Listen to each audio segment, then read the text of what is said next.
Il est 23h59 hier soir à l'Assemblée. Les députés n'ont pas terminé leur discussion sur le volet recettes du budget, mais ils doivent s'arrêter.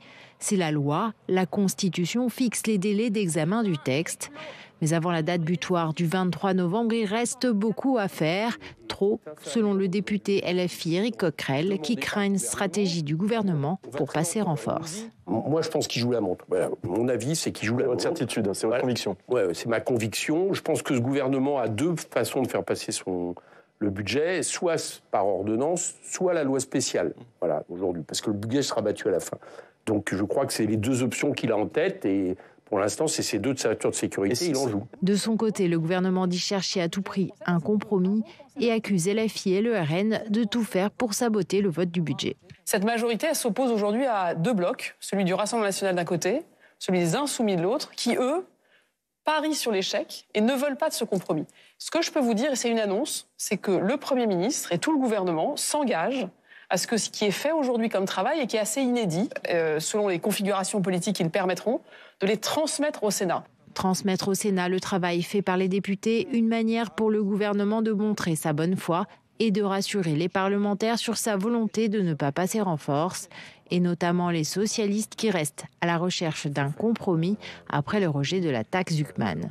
J'avance. Je ne cherche pas. Il y a des gens qui sont tellement cyniques que, au fond, rien ne les intéresse. La seule chose qu'ils veulent, c'est que tout tombe et qu'à la fin, ils puissent en tirer le profit maximal. Moi, je ne suis pas là-dedans. Je cherche à ce que les Français puissent être protégés et faire en sorte que nous puissions avoir des services publics qui fonctionnent, que nous puissions avoir des gens qui n'aient pas des fins de mois plus difficiles que ça n'est le cas déjà aujourd'hui. Et si ces conditions-là sont remplies, j'achète. Les députés reprendront l'examen du budget le 12 novembre et devront rendre leur copie définitive le 23 novembre.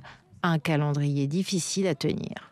On va en parler avec nos invités. Bonjour Jean-François Husson, merci d'être avec nous, sénateur LR de Meurthe-et-Moselle, rapporteur général du budget au Sénat. Bonjour Anna Pic, merci d'être avec nous, député socialiste de la Manche. Et bonjour Thomas Ménager, merci également d'être là, député RN du Loiret. D'abord, sur la forme, est-ce que vous pensez que ce budget pourra être soumis au vote des députés dans les temps impartis à l'heure où on se parle? Anna Pic. Eh bien, écoutez, il faut faire en sorte que ce soit le cas. Parce qu'évidemment, les Français ne comprendraient pas que nous passions tout ce temps à discuter de choses avec le sentiment qu'on fait exprès de faire durer le débat. Je crois qu'aujourd'hui, il y a un certain nombre de sujets qui ont été posés sur la table. Néanmoins, nous ne sommes pas parvenus aujourd'hui à quelque chose de satisfaisant. Nous avons encore un peu de temps, mais aujourd'hui, il faut vraiment se fixer l'objectif d'avancer et d'être dans les temps. C'est aussi votre objectif, Thomas Ménager, ou est-ce que, comme le dit la ministre des Comptes publics, vous pariez sur l'échec, vous? Dans tous les cas, l'objectif, c'est qu'on aille au vote. Nous, on rejettera la copie, on a été assez clair, mais on essaie de limiter la casse. On essaie d'éviter un certain nombre de folies et de mesures sur lesquelles on est opposé, on considère qu'ils vont dans le mauvais sens pour les Français. Vous votez des amendements. Mais vous rejetterez le budget à la fin. C'est pour ça, parce que globalement, la copie ne nous convient pas. Mais l'idée, c'est soit tout l'un, soit tout l'autre. Vous pouvez quand même améliorer. C'est le rôle des parlementaires. On n'est pas là pour la politique du pire. Nous, on n'est pas là pour la politique de la terre brûlée. On essaie de limiter la casse, limiter la pression fiscale pour les Français. Et puis, à la fin, vraisemblablement, sauf faudrait une surprise incroyable, nous rejetterons ce budget. Par contre, au niveau des délais, il reste plus de 2000 amendements. Le vote solennel, normalement, devait être aujourd'hui. Il est reporté. On commence le projet de loi de financement de la sécurité sociale. Donc vraisemblablement, sauf miracle, on ne voit pas comment on tiendra les délais et on ne voit pas comment on peut malheureusement s'orienter soit vers une loi spéciale pour prolonger le budget de l'année précédente, soit vers l'utilisation des ordonnances. On va venir, mais effectivement, Jean-François Husson, il y a un risque que le Sénat récupère le texte sans vote de l'Assemblée, compte tenu des délais. Vous avez entendu Amélie de Montchalin, la ministre des Comptes publics, hier annoncer qu'elle s'engageait à transmettre au Sénat ce qui avait été voté par l'Assemblée, que donc ce ne seraient pas des débats pour rien qui se passent en ce moment à l'Assemblée nationale. C'est la bonne méthode? Je dois avouer ma perplexité. Je pense qu'aujourd'hui, les Français n'y comprennent plus grand-chose. Pour une raison assez simple. Moi, je respecte le choix du Premier ministre d'ouvrir la discussion à 360 degrés. Je ne comprends toujours pas comment, quand on a des règles du jeu constitutionnelles, on décide de les mettre de côté. Le 49.3 ? Le 49.3, enfin, il y a beaucoup de modalités de travail qui ont été imaginées sur les décombres de la 4e République, où il y avait une grande instabilité. J'entends beaucoup l'exécutif sautiller stabilité, stabilité, stabilité, mais je veux pointer à nouveau du doigt l'instabilité a pris naissance avec cette idée funeste de la dissolution à l'été 2024. Et depuis, c'est une instabilité gouvernementale permanente. Et donc, j'ai le sentiment que c'est une aventure extrêmement périlleuse dans laquelle la France est aujourd'hui engagée, avec d'ailleurs la contradiction permanente qui est aussi un peu celle qui nous remonte du terrain, il faut l'avouer. Entendez-vous, mais simultanément, chacun reste sur ses positions. Donc ça devient, je dirais, un dispositif, un système qui est arrivé, me semble-t-il, à son terme. Il faut remettre, je crois, une autorité. Puis surtout, le gouvernement avait dit, le gouvernement propose, nous débattons, vous votez. Mais quand le gouvernement propose et qu'il ne tient pas sa proposition, il faut avouer que ça devient compliqué à gérer et à comprendre. Et je le dis aujourd'hui, les Français sont un peu comme les élus d'ailleurs, profondément déboussolés et inquiets. Mais est-ce que là, vous avez l'impression que le Parlement, alors les députés, le Sénat va discuter de ça dans quelques jours, mais est-ce que vous avez l'impression d'être entendu lors de l'examen de ce texte ? Non, il est quand même extrêmement compliqué d'avoir un gouvernement qui considère qu'il serait un gentil animateur qui ne prend pas position. C'est là notre difficulté aujourd'hui. Mais on n'a pas cessé de l'entendre ces derniers jours. Moi, je suis là, vous vous organisez, vous faites comme vous voulez, j'ai pas d'avis. Non, la réalité, c'est que si nous avons M. Lecornu, c'est parce que le président de la République a dit que M. Lecornu avait plus de députés qui pouvaient le soutenir que les autres groupes de l'Assemblée. Donc, il semble qu'aujourd'hui, il ne peut pas passer tout son temps à nous expliquer qu'il est le chef d'aucune majorité, même relative. Lorsque nous voyons des positions, hier, je crois que sur un certain nombre d'amendements, y compris sur un amendement de M. Cazeneuve, de M. Jean-René Cazeneuve, nous avons 50% du groupe EPR qui vote pour, voilà, et 50% qui votent contre sur un avis de sagesse du gouvernement. Bon, je crois que si on veut éclairer un petit peu quand même ce débat pour les Françaises et les Français, et disons-le, c'est complexe, on arrive dans une telle technicité parlementaire, oui, c'est vrai, il y a des outils qui ne sont pas utilisés dans le débat parlementaire, mais il y a aussi tous les outils qui sont là et ils ont le droit, le gouvernement a le droit ou non de les utiliser. Il fait ses choix. Mais il y a tous ces outils qui ne sont pas utilisés parce que vous l'avez demandé, vous, notamment les socialistes. Pour que justement nous ayons un débat où chacun soit dans son positionnement, c'est certain, mais qu'en même temps nous fassions des compromis. Nous avons essayé de le faire. C'est-à-dire que nous posons nos exigences, et ça paraît logique. Nous avons une ligne politique, une ligne de conduite, c'est une évidence, et les gens nous reconnaissent comme tels. Mais dans le même temps, nous savons que nous devons faire des amendements de repli. La difficulté que nous avons aujourd'hui, c'est que nous avons un gouvernement qui dit « moi, je ne prends pas position ». Au mieux, il donne un avis de sagesse, et il ne dit pas à ceux qui, normalement, sont le socle de sa majorité, eh bien, nous aimerions que vous alliez vers ce compromis. Donc, tout le monde fait à l'envi, et même individuellement, alors que nous avons besoin, mais néanmoins, ce qui ressort, et je crois qu'il faut le dire, c'est le positionnement politique. Nous voyons ceux qui votent pour les milliardaires et ceux qui essaient de faire en sorte que, justement, les économies et la fiscalité ne soient pas dans la poche des travailleurs, des malades et des retraités. Vous visez le Rassemblement national, là ? Je vise celles et ceux qui, aujourd'hui, prétendent, en effet, s'attacher aux travailleurs, s'attacher aux plus fragiles de ce pays et qui, en réalité, maintiennent une fiscalité qui est au bénéfice des ultra-riches. Thomas Ménager, je crois que vous êtes un peu visé. Oui, enfin, c'est ce qu'on entend. On a d'un côté les républicains qui considèrent qu'on est socialiste et d'un côté les socialistes qui considèrent qu'on est trop libéraux. Je pense que ça veut dire qu'on devrait être à peu près au bon endroit. Ce qu'on constate, c'est que malgré tout, après cette première semaine de débat, et c'est la ministre qui fait le mieux le bilan, il y a eu une baisse de la pression fiscale sur les PME, les ETI de près de 3 milliards, 2 milliards de baisse sur les ménages. Alors oui, sur certaines multinationales, certains GAFAM qui optimisent fiscalement, qui font remonter leurs bénéfices, notamment dans un certain nombre de paradis fiscaux, dans certains pays européens comme en Irlande, eh bien ils vont être entre guillemets, rattrapé parce pardon, mais la ministre, elle allait sur un taux de prélèvement obligatoire trop élevé, 45,2. Oui, mais elle a dit qu'il y avait un rééquilibrage et que pour les PME, les ETI, pour les ménages, c'est-à-dire ceux qui souffrent le plus, il y a une diminution. Et c'est ça l'objectif. C'est-à-dire de dire que demain, Starbucks paiera les mêmes impôts que la brasserie du coin de la rue, c'est logique. Et ça, c'est tant mieux. On a rattrapé. C'est ce qui a été voté par le Rassemblement national. Mais si on a voté, non, mais vous dites n'importe quoi. En fait, si vous regardez l'ensemble, des votes, oui, sur des choses un peu symboliques, vous voulez bien faire l'effort, en sachant qu'évidemment, c'est les dispositifs qui sont les moins efficaces que vous utilisez et les plus difficiles à mettre en place. Néanmoins, sur la réalité de l'attaque Zuckman, mais parce que c'est une folie. Mais on assume, madame, on assume de ne pas vouloir faire partir les riches de notre pays, mais on veut que les riches investissent en France. Et on veut qu'ils créent de l'emploi. Et d'ailleurs, il n'y a aucune étude qui montre qu'ils marquent. Vous croyez qu'ils vont vous faire un chèque de 500 millions à 2 milliards d'euros chaque année et vous remercier et pas être en capacité, vous ne pouvez pas les empêcher de partir. À leur domicile en France doivent payer le maximum, doivent payer 50%, voire 51% de prélèvements obligatoires. Mais par contre, ceux qui peuvent s'enfuir, ceux qui peuvent s'exiler fiscalement, ceux qui peuvent trouver refuge dans les paradis fiscaux, vous n'avez pas voté l'exit tax. Alors, en réalité, ce qui va se passer, c'est que ceux-là, on leur demande de bien vouloir. Hier, vous avez refusé de voter l'exit tax que nous avons rétabli. L'exit tax, sur un amendement de Jean-Philippe Tanguy, a été rétabli hier. Dispositif qui n'est pas un dispositif socialiste, c'est un dispositif de M. Sarkozy, qui a été supprimé par Emmanuel Macron. Et sur ce dispositif, vous avez refusé de le voter, alors que là, c'était un mécanisme pour éviter que les gens partent à l'étranger. Jean-François Husson, on imagine que vous regardez avec attention ce qui se passe à l'Assemblée nationale. Est-ce que vous allez conserver certaines des mesures ou est-ce que vous considérez que le Sénat repart de zéro ? D'abord, on va garder notre ligne.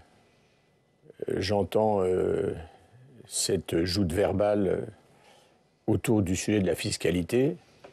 J'avoue que j'y perds grandement mon latin.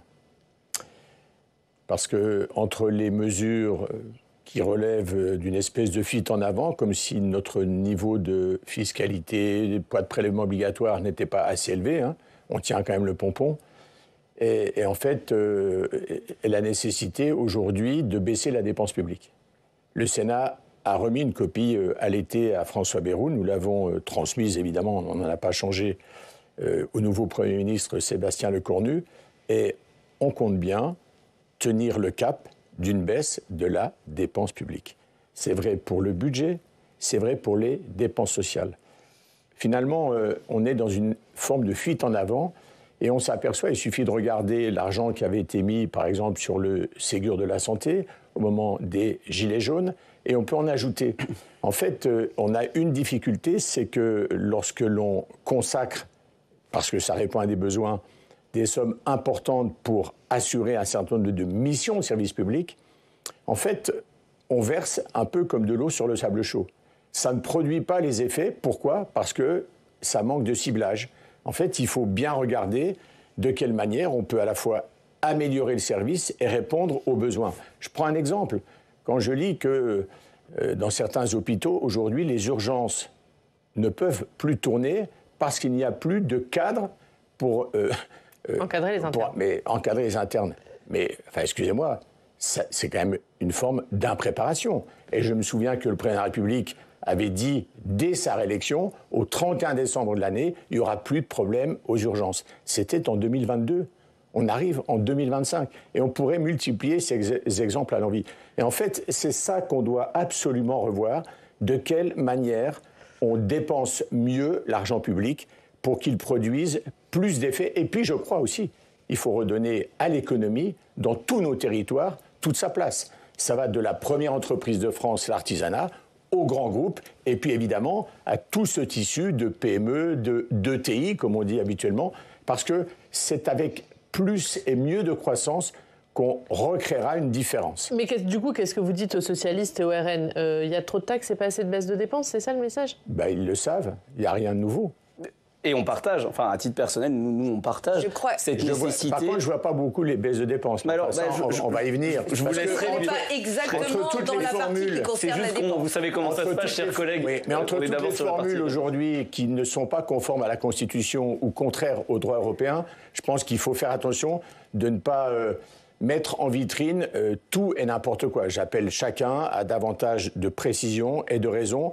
On y gagnera tous d'ailleurs pour le débat public parce que nos concitoyens s'y perdent. Et je pense que notre travail, notre mission, dans nos fonctions, nous devons justement mettre à la fois de la rigueur, de la sagesse et surtout donner des perspectives.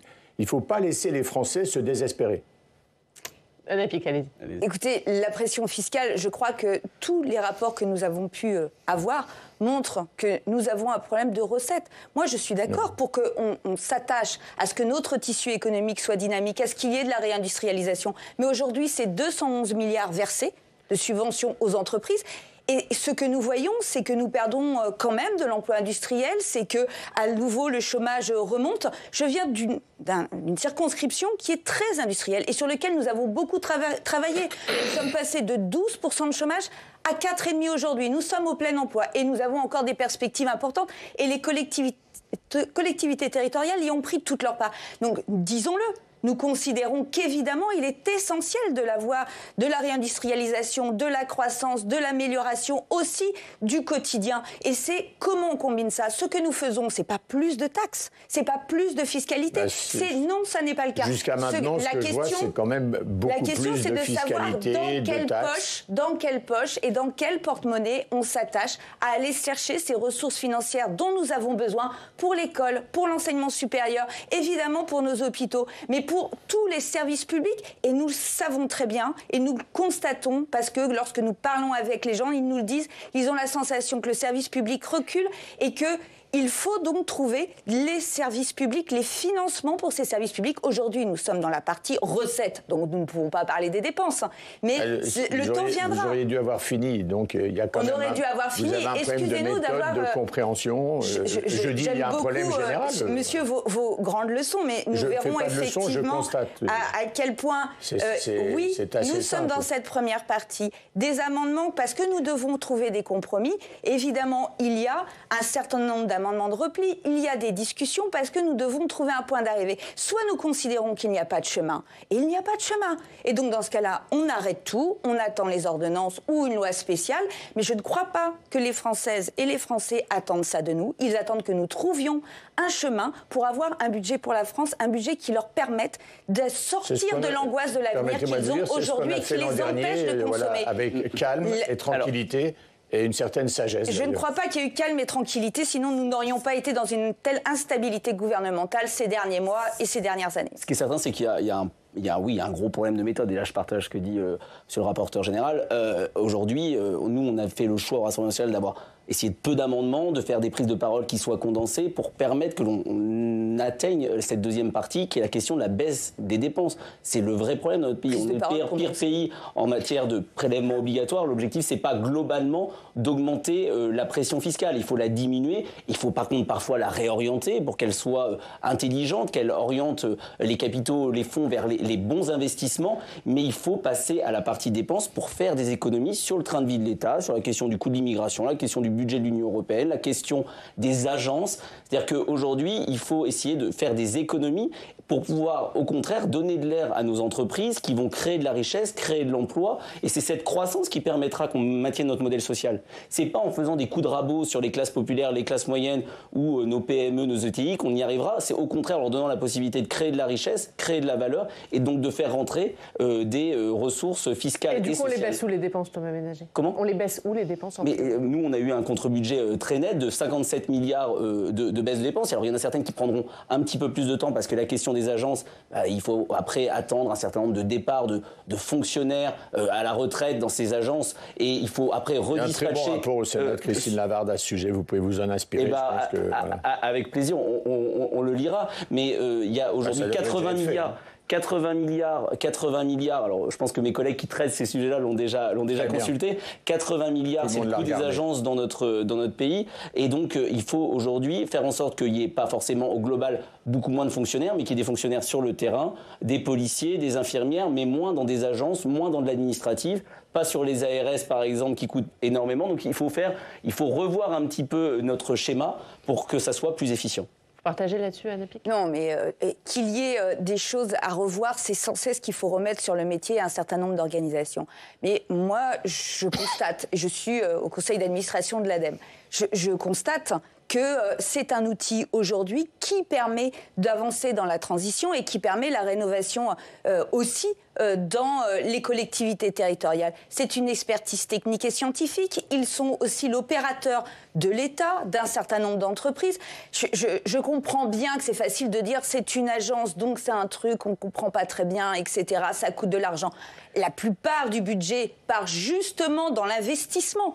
Et nous avons besoin d'investissement parce que, en réalité, c'est effectivement 70% de l'investissement sur nos territoires, c'est les collectivités territoriales à travers et les préfets ne seraient pas capables de le faire, madame? Mais pourquoi? Les préfets ne seraient pas capables de le faire? L'administration centrale n'est pas capable de le faire? Est-ce qu'on a besoin de payer un directeur très très cher? Est-ce qu'on a besoin d'avoir l'ADEME qui sort une étude pour savoir combien de jours vous devez porter vos fringues? Expertise technique et scientifique, parce que je ne crois pas que les préfets le PLFSS, détendez-vous. Hein. Vous savez, moi je suis très détendue. Oui, simplement, je constate je vous regarde, que ça simplement... Tennis, pardon, mais en réalité, je constate qu'une agence qui a une expertise technique et scientifique, non un préfet, n'est pas un scientifique, sauf erreur de ma part. Là-dessus, Jean-François Husson, parce que le Sénat est plutôt pour baisser le budget des agences de l'État. De toute façon, il faut revoir le train de vie de tout le monde.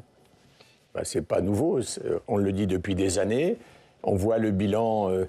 En fait, l'État continue d'avoir des dépenses le concernant qui augmentent et des effectifs qui continuent de grossir. Je dirais presque, moins il a de compétences, plus il a d'effectifs. Enfin, les agriculteurs l'ont dit, on marche sur la tête. Donc aujourd'hui encore, dans ce projet de budget, il y a plusieurs milliers d'emplois supplémentaires, là où on devrait revoir les conditions d'exercice des fonctions. Le gouvernement propose de créer des tas de dispositifs, France Service, France Agri, France Santé, et on ajoute, et on met des kilomètres, une durée, etc. Enfin, la France, elle n'a pas changé, hein. Elle est assez immuable dans le temps. Il y avait la France des sous-préfectures. Est-ce que ce n'est pas le moment de regarder d'un peu plus près tout ça? Puisque finalement, souvent, les préfectures et les sous-préfectures se sont vidées de leurs compétences. Ah oui. Et aujourd'hui, par exemple, sur tous les métiers techniques des grandes infrastructures, on a un déficit même de personnel en général. Eh bien, il faut avoir un grand plan de reconquête industrielle des métiers. Et bon sang de sort, il faut aujourd'hui remettre de la créativité, de l'innovation sur nos territoires. Et je le dis, en s'appuyant sur notre économie, effectivement sur notre industrie, sur notre agriculture, sur nos services, parce qu'on a aujourd'hui cette obligation de créer davantage de bien-être, et je le dis de croissance. C'est pas un gros mot, il faut la faire. Il faut la réconcilier avec l'écologie, l'économie, évidemment la cohésion sociale. Un dernier mot rapidement chacun, parce qu'il nous reste peu de temps. Est-ce que vous pensez que ce budget aboutira, ira à son terme? En tout cas, je crois qu'il faut faire en sorte qu'il aboutisse.